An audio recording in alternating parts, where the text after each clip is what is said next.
बालेश्वर जिला बस्ता ब्लॉक स्वच्छ भारत मिशन मोटिवेटर मानक द्वारा बस्ता बीडीओ को दाबीपत्र प्रदान कर सूचना अनुसार मोटिवेटर मानक सरकारी स्तर में घर प्रति 150 टंका देवार व्यवस्था थिबा बेले सेथिरु किछि अर्थ प्रदान कर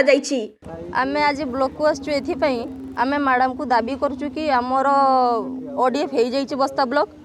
तो आमे दिथर आसिलुणु मैडम को रिक्वेस्ट कलुणु कि हम पेमेंट क्लियर हो फिर भी आम पेमेंट क्लियर हेइनी सेथिपई कोन दाबी रखियो आपण आम पेमेंट क्लियर हे जाऊ जदि क्लियर न होय कोन करियो देखिबा कोन हे परिबा मैडम को दाबी करबा कि आम पेमेंट क्लियर करंतु।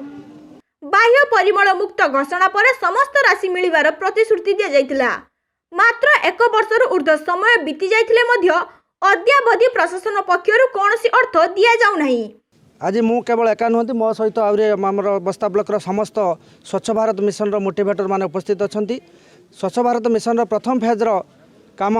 अक्टोबर 2 2019 शेष हो जाते आम बस्ता ब्लॉक ओडीएफ घोषणा हो सारी आम आमर जो मोटिवेटर मान अच्छा से इनसेंटिव बर्तमान सुधा से पाइपार ना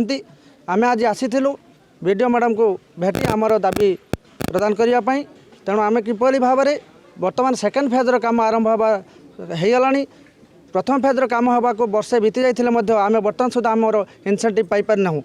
वीडियो मैडम ये इनसेंटिव आम कि तुरंत प्रदान करेंगे एवं आम सेकेंड फेज काम तुरंत भाव में आरंभ करूँ से बंदोबस्त करवा उचित।